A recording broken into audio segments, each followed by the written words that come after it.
Bonjour à tous, c'est Fred, j'espère que vous allez tous très bien. On se retrouve aujourd'hui une fois de plus pour un nouvel épisode et la poursuite de la carrière avec le club italien du FC Alto Adige.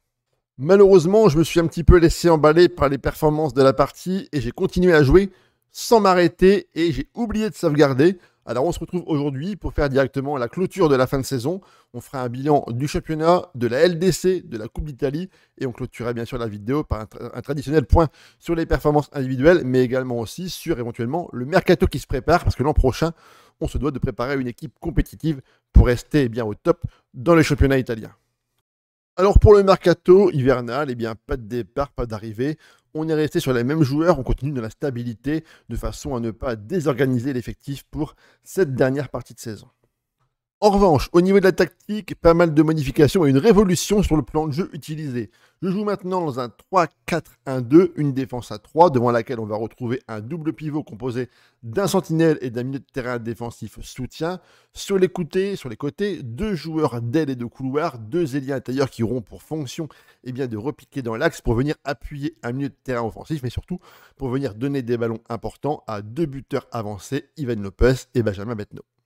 Alors, on va pas se le cacher, normalement, un dispo comme celui-ci, ça se joue avec deux pistons, deux latéraux offensifs qui auront pour tâche d'amener de la largeur, également de la verticalité. Mais au mercato, j'avais perdu Butaro, j'ai Simone Devi qui commence clairement à régresser au niveau de la partie physique, et je me suis dit, peut-être, en mettant deux joueurs de côté sur une vocation de tactique un peu plus offensive, j'aurai des meilleurs résultats. Bon, clairement, c'est pas forcément une vérité absolue, puisque ça amène quand même un déséquilibre qui est important au niveau de ma tactique, notamment sur les phases défensives. Vous allez voir que les résultats obtenus sont parfois un peu irréguliers, mais en termes de but, franchement, j'ai réussi à proposer du spectacle à mes nombreux supporters.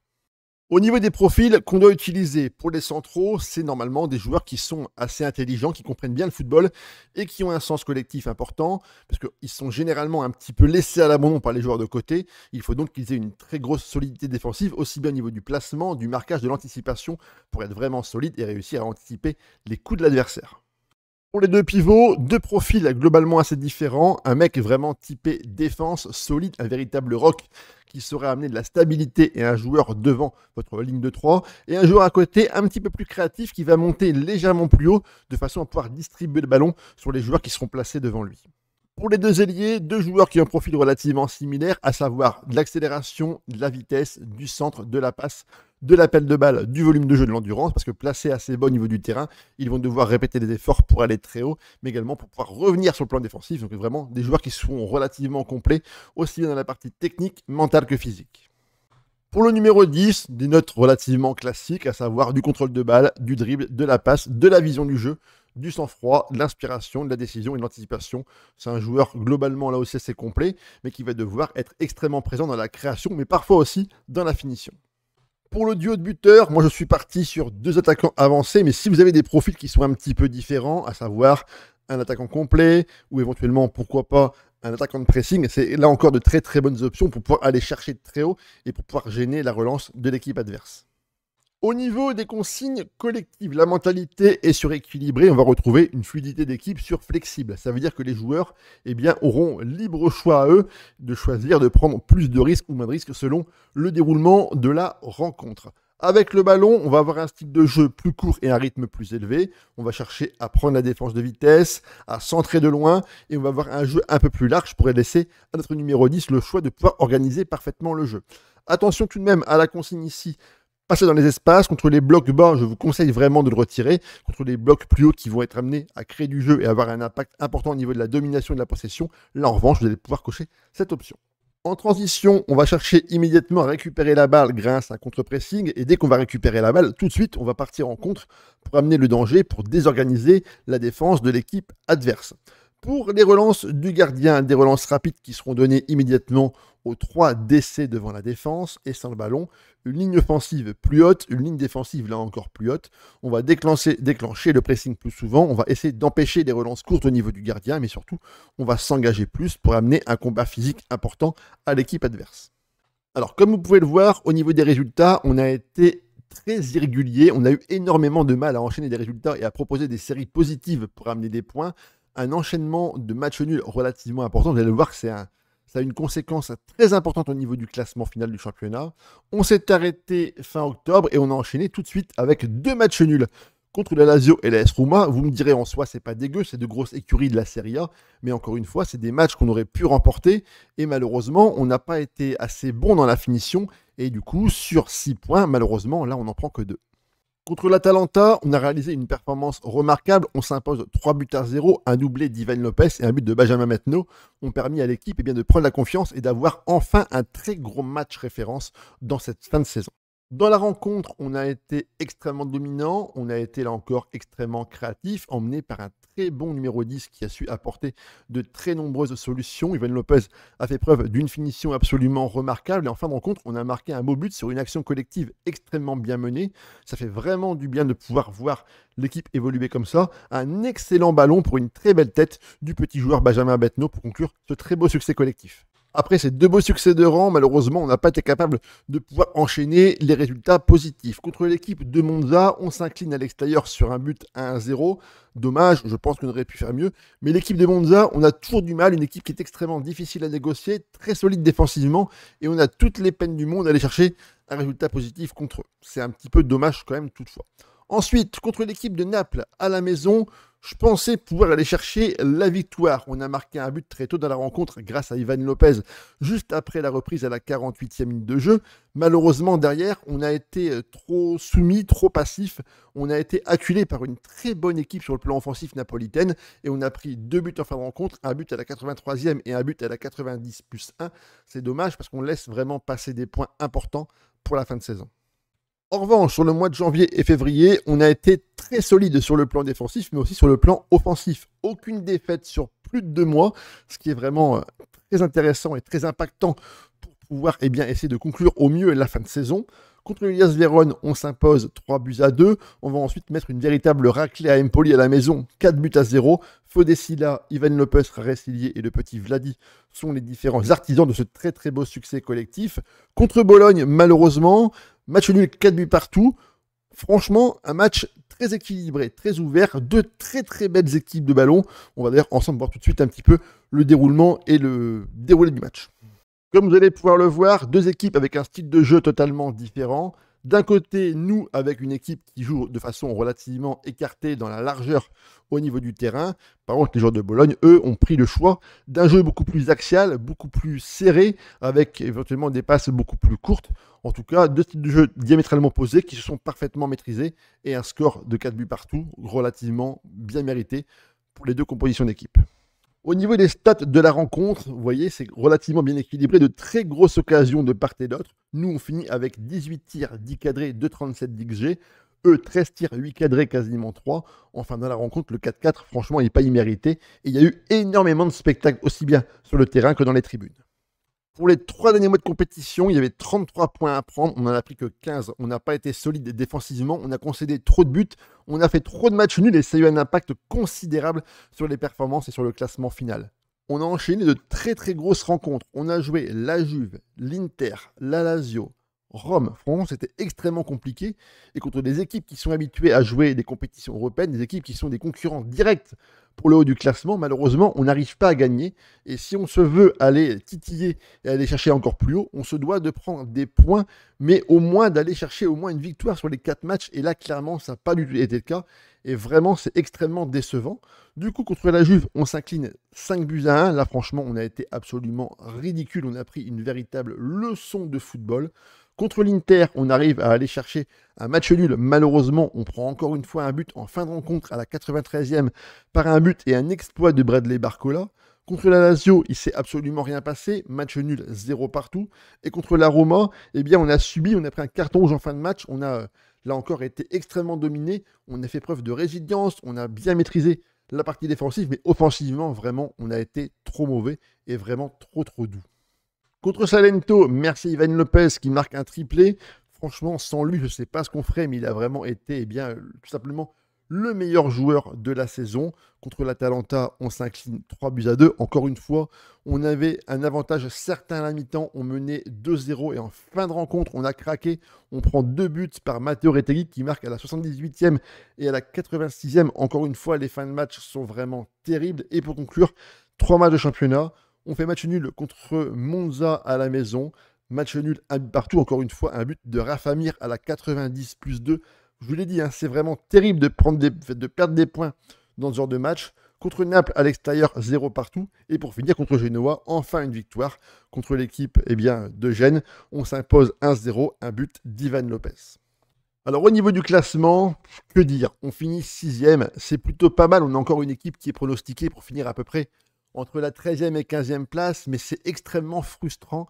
Regardez un peu les résultats. On est 6e, 38 matchs, 17 victoires, ça c'est plutôt pas mal, mais on a fait 15 matchs nuls. Et si on prend dans les 15 matchs nuls, je suis quasiment persuadé qu'on a au moins 5 nuls qu'on a concédés dans le temps additionnel. Et là, c'est vraiment terrible, c'est extrêmement frustrant. Si on se rajoute quelques points supplémentaires, je pense qu'on peut aller chercher au moins une place en LDC. Bon, alors clairement, au niveau du championnat, c'était beaucoup plus fort que l'an passé. La LDC, l'an dernier, quand on l'a joué, on avait fini 4e et ça se jouait à 71 points. Cette année, ça se joue beaucoup plus haut, à 74 points. Donc, c'est pas forcément sûr qu'on aurait décroché la LDC. Mais c'est extrêmement frustrant. On a perdu trop de points défensivement. On n'a pas été bon. On a été trop limité. Donc, l'an prochain, on va vraiment devoir renforcer l'équipe sur le plan défensif pour assurer au moins plus de stabilité sur la partie défensive. Cette année, c'est la Roma qui reprend le titre devant l'Inter, la Juve et l'Atalanta. A noter toutefois la terrible désillusion pour le club du Milan AC qui finit 8e, Naples 9e. Franchement, un championnat qui est extrêmement serré en haut du classement. Et malgré tout, c'est quand même une performance qui est importante pour l'équipe. On progresse tout doucement, mais sûrement. Pour les stats collectives maintenant, l'équipe qui a marqué le plus de buts, c'est l'Inter Milan, 88 buts marqués. Nous, 4e, franchement, c'est pas mal, 70 buts marqués, c'est là encore intéressant. On a marqué 9 buts sur coup de pied arrêté. En revanche, l'Inter Milan, eux, ont été extrêmement performants. 16 buts sur corner, alors c'est vraiment une performance qui est absolument remarquable. Et en termes de matchs sans encaisser de but, donc la meilleure défense du championnat, on va retrouver ça ici. C'est la Roma en tête avec uniquement 22 buts pris. Franchement, c'est une performance qui est très intéressante.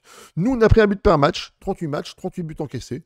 Bon, ok, globalement, on reste équilibré en termes de stats collectives. Le meilleur buteur du championnat, c'est notre buteur espagnol, Ivan Lopez, avec 26 réalisations, largement en tête devant Artem Dovbyk et Gianluca Scamacca. En termes de passes D, on est sur encore une fois un Federico Di Marco qui s'est parfaitement détaché avec 13 passes D à égalité avec Enzo Lefebvre. On retrouve bien sûr sur le podium un autre petit français, ce bon vieux Bradley Barcola. Le meilleur gardien, bien sûr, c'est le goal de la Roma, Domenico Graziosi, qui a été formé du côté de la Roma, mais qui a une carte absolument magnifique. Il n'a que 19 ans. C'est déjà un joueur qui est extrêmement solide sur tous les plans. Il est déjà pris en équipe d'Italie. À mon avis, lui, il va y rester un moment. Et pour lui marquer des buts, on va vraiment devoir s'accrocher. On attaque maintenant la Ligue des Champions après des départs qui étaient plutôt chaotiques et difficiles contre deux très bonnes équipes. Benfica à l'extérieur, défaite 3-0 et contre l'équipe danoise de Nordjylland. Une rencontre qu'on avait parfaitement maîtrisée et on était tombé sur un gardien absolument fabuleux. On a rebondi de la meilleure des façons contre l'Inter Milan, mais surtout contre l'OM. On s'était imposé à l'extérieur 3-0. On avait parlé ensemble, l'enchaînement des matchs importants à la maison. Il fallait absolument prendre des points contre l'équipe roumaine et contre l'équipe du Fener. Contre l'équipe roumaine, là, pas de difficulté. On s'est imposé globalement facilement sur le score de 4-0. En revanche, contre le Fener, on s'incline 1-0. Et le même match contre les Danois, on a fait une rencontre absolument, on ne va pas dire fabuleuse, mais une très bonne rencontre. Des performances individuelles relativement faiblardes. Par contre, collectivement, 23 tirs, 12 cadrés, 2,56 d'XG. Mais en face, on est tombé sur un gardien, encore une fois, infranchissable. Livakovic, 8,6. Une défense en face absolument brillante. Et on n'a pas été capable de marquer de moindre but dans la rencontre. En revanche, eux, pas de problème. 0,49 d'XG, 2 cadrés. Voilà, ils ont marqué le but sur quasiment leur seule occasion. Et malheureusement pour nous, on s'incline à la maison. Et derrière, grosse pression, parce que pour aller chercher les barrages, on se devait de performer contre Paris et contre Chelsea. Donc l'équipe de Chelsea qui, bien évidemment, ne s'appelle pas les Spurs, mais bien évidemment les Blues. Merci Guillaume. Match nul contre le PSG à l'extérieur, véritable exploit au Parc des Princes, 0 partout. Et contre Chelsea, à domicile, on arrive à sortir une très belle rencontre. Match nul, 2 buts partout. Les Blues sont venus avec un style de jeu et un bloc extrêmement bas. On marque le premier but de la rencontre grâce à Igor qui balance une véritable patate sous la barre transversale. On prend ensuite l'égalisation sur un penalty très bien tiré et plein de sang-froid de l'attaquant Vlahovic. Ensuite, sur une très grosse erreur du gardien de Chelsea. Franchement, merci Costa. Ivan Lopez prend la balle et marque dans le but vide. Et en fin de rencontre, Diomande passe pour Enzo qui balance devant pour Vlahovic qui décale parfaitement Sancho qui vient crucifier le gardien Rodriguez. Ça veut dire qu'en termes de performance, on finit barragiste. C'est plutôt pas mal pour la première année. Ça nous permet, là encore, de prendre un gros chèque, ce qui va permettre de remplir le solde général et les finances du club. Là, c'est vraiment extrêmement intéressant. Et en barrage, on va affronter une équipe à notre portée, je pense. Franchement, c'était globalement équilibré. À la maison, devant les supporters, match nul, 0 partout. On a été dominé, on n'a pas eu une possession qui était extrêmement importante au niveau du ballon, mais on s'en tire plutôt pas mal. C'est compliqué, jouer avec la pression. Devant 12 000 spectateurs, on n'est pas habitué. Et en revanche, devant leurs supporters, chez eux, dans un stade qui était quasiment plein, on s'impose très nettement, 3-0, et on arrive du coup à se qualifier pour les premiers huitièmes de finale pour l'histoire du club. Malheureusement, derrière, on tombe sur certainement l'un des plus gros morceaux de la LDC, le Bayern Munich, qui a été absolument irrésistible. On s'incline à la maison, 3-1. But notamment pour nous d'Igor Illich, mais surtout un doublé de Mathys Tel et de Jérémy Doku. Et pour le match nul, là encore, pas de miracle. Un but du joueur français Tel et un but du Belge Doku ont réduit à néant nos espoirs de qualification et de découvrir les quarts de finale. Cette première campagne européenne nous permet plusieurs choses. Premièrement, d'un point de vue financier, on arrive très bien à se développer, un solde général pour la première fois qui dépasse les 50 millions d'euros. Et là, c'est extrêmement intéressant pour le futur du club. Ensuite, ça permet d'améliorer aussi le niveau de la réputation de l'équipe. Ça veut dire que l'an prochain, on va peut-être essayer d'aller chercher des joueurs qui ont un statut un petit peu différent et attirer des joueurs qui ont un bon niveau pour pouvoir renforcer l'équipe d'un point de vue qualitatif. Mais ça permet aussi de pouvoir se renforcer d'un point de vue institutionnel, notamment au niveau du recrutement des jeunes, mais aussi des infrastructures. Là, c'est extrêmement intéressant. Là, je suis un petit peu bloqué parce que je pense que la réputation du club n'est pas encore au max et je n'arrive pas à aller chercher la ligne étoile qui reste pour finir le développement de l'équipe. Avant de parler mercato pour l'an prochain, on va maintenant détailler les performances individuelles de nos différents joueurs, à savoir les joueurs qui m'ont fait plaisir et ceux qui malheureusement ont été un petit peu décevants. Le meilleur joueur du club, bien évidemment, c'est Ivan Lopez qui est tout simplement le meilleur joueur et le serial buteur de notre équipe avec tout de même la bagatelle de 30 buts marqués sur l'année, ce qui est vraiment très très bon. Mais malheureusement, on est Ivan Lopez dépendant parce que derrière lui, on n'a que des joueurs qui ont 7 buts de marqués. C'est dommage. Je pense que individuellement, les joueurs auraient dû parfois s'arracher un peu plus. C'est pas normal d'avoir un mec à 30 buts et d'ailleurs d'avoir des mecs qui ont marqué uniquement 7 buts. Là, vraiment, ça me chagrine un peu. En revanche, les joueurs de côté, Rares, Ilie et Vladi, ont été très bons avec 13 et 12 passes décisives. Là, franchement, je n'ai absolument rien à dire sur le développement de la tactique. Au niveau du mercato pour l'an prochain, alors comment ça va se passer? J'ai déjà quelques petites idées.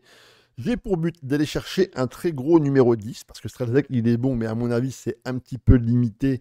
Et je pense qu'on est en droit maintenant d'aller chercher un très gros 10 pour pouvoir amener de la création dans l'équipe. Je vais avoir besoin d'un central, un très gros joueur, pour amener de la rotation et de la qualité au niveau de ma ligne défensive, mais surtout le plus gros du chantier, ça va être au niveau de mes postes de numéro 6. J'ai des joueurs qui sont bons, mais pas terribles, ou en tout cas pas suffisants. J'ai besoin d'un joueur défensif pour remplacer Niklas Tower et Silla, qui vraiment sont pas au niveau que j'attendais. Vous voyez, c'est vraiment des joueurs qui sont corrects, mais sans plus. Mais surtout, j'ai besoin d'un joueur qui va amener de la créativité au milieu de terrain. Elgasson, ok, il est chez moi. Maintenant, il a 2 étoiles et demie de niveau. Il a 29 ans, il baisse, il me coûte relativement cher. Donc l'an prochain, au niveau des pistes, ça va être un numéro 10, 2-6 et au moins 1 ou 2 centrales supplémentaires. Alors pour l'an prochain, j'ai 5 pistes, dont 2 qui ont déjà signé chez moi.